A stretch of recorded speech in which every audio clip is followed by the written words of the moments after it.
आत्मज्ञ एव सर्वज्ञः। तृतीया पाठ। यह पाठ उपनिषदों से लिया गया है। आप लोगों ने सुना होगा कि संस्कृत वाङ्मय में 4 वेद, 6 शास्त्र, 108 उपनिषद, 18 पुराण होते हैं।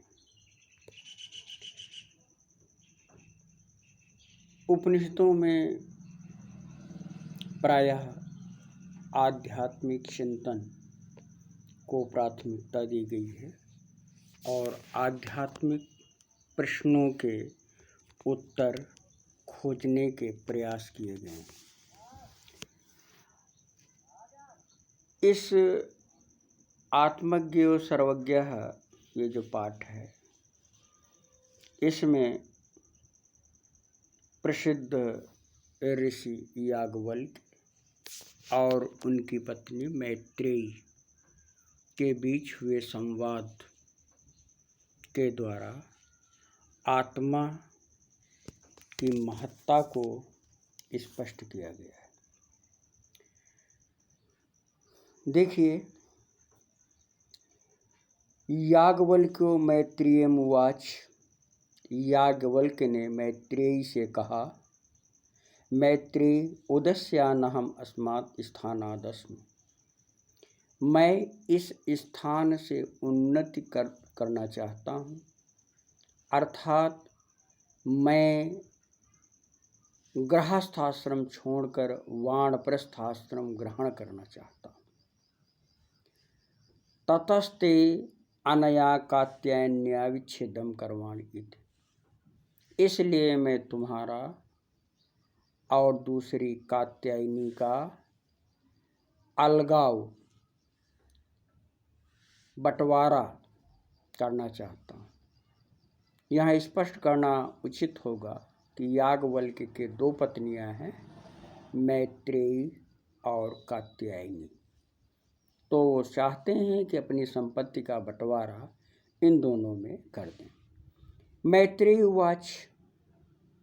मैत्रेयी ने कहा, यदीयं सर्वा पृथ्वी वित्तेन पूर्णा स्यात् तत्किं तेनाहम् अमृतास्यामीति। यदि यह संपूर्ण पृथ्वी धन से परिपूर्ण हो तो क्या हम अमृत को प्राप्त कर सकते हैं? याज्ञवल्क्य उवाच नेति। याज्ञवल्क्य बोले, नहीं। यथ उपकरणवतां जीवनम तथैव ते जीवनम स्यात्। जैसे सक्षम लोगों का जीवन होता है, वैसे ही तुम्हारा जीवन होगा। अर्थात जिस प्रकार धन से युक्त लोगों का जीवन सुलभ और सुखी होता है, धन से तुम्हारा भी जीवन वैसे ही सुखी होगा। अमृतस्य तु नाशास्ति वित्तेन इति। धन से अमृत की तो आशा ही नहीं है। सा मैत्रेयी उवाच। उस मैत्रेयी ने कहा, एनाहं नामृतास्याम किमहं तेन कुर्याम्। जिससे मैं अमृत को ना प्राप्त करूं, उसका मैं क्या करूंगी? यदेवं भगवान केवलम अमृतत्व साधनम जानाति तदेवं मे ब्रूहि। इसलिए हे स्वामी, यदि आप अमृत के साधन को जानते हैं तो मुझे बताएं। याज्ञवल्क्य उवाच। याज्ञवल्क्य ने कहा, प्रिया न सती त्वं प्रियं भाससे। हे प्रिय, तुम मेरी सती अर्थात मेरी पत्नी हो और प्रियवादिनी हो। एहि उपविश, आओ बैठो। व्याख्यास्यामि ते अमरत्व साधनाम, मैं तुम्हारे अमृत की साधना की व्याख्या करूँगा। याज्ञवल्क्य उवाच, याज्ञवल्क्य ने कहा, न वा अरे मैत्रेयी पत्युः कामाय पतिः प्रियो भवति। हे मैत्रेयी, पति की कामना से पति प्रिय होता है, अर्थात जिसकी हमें कामना होती है वही हमें प्रिय होता है। आत्मानस्तु वै कामाय पतिः प्रियो भवति, और आत्मा की कामना के कारण ही पति प्रिय होता है। न वा अरे जायायाः कामाय जाया प्रिया भवति, इसी प्रकार पत्नी की कामना से पत्नी प्रिय होती है। आत्मानस्तु वै कामाय जाया प्रिया भवति, और आत्मा की कामना के कारण ही पत्नी प्रिय होती है। न वा अरे पुत्रस्य वित्तस्य च कामाय पुत्रो वित्तं वा प्रियं भवति, अथवा इसी प्रकार धन और पुत्र की कामना से धन और पुत्र प्रिय होते हैं। आत्मनस्तु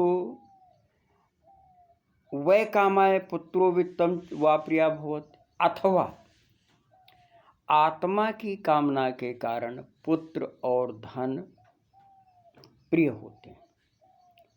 न वा अरे सर्वस्य कामाय सर्वं प्रियं भवति, यही नहीं, जिसकी कामना हमारे मन में होती है वही हमारे लिए प्रिय होता है, और आत्मा की कामना जिसके लिए होती है वही हमें प्रिय होता है। तस्माद् आत्मा वा अरे मैत्रेयी द्रष्टव्यः दर्शनार्थ श्रोतव्यः मंतव्यः निधिस्तव्यश्च। इसलिए हे मैत्रेयी, इसलिए यह आत्मा ही देखने योग्य है, देखने के लिए सुनने योग्य है, मानने योग्य है और ध्यान करने योग्य है। अर्थात हमें आत्मचिंतन करना चाहिए। आत्मनः खलु दर्शनेन इदं सर्वं विदितं भवति, आत्मा के दर्शन से ही हमें यह सब विदित होता है।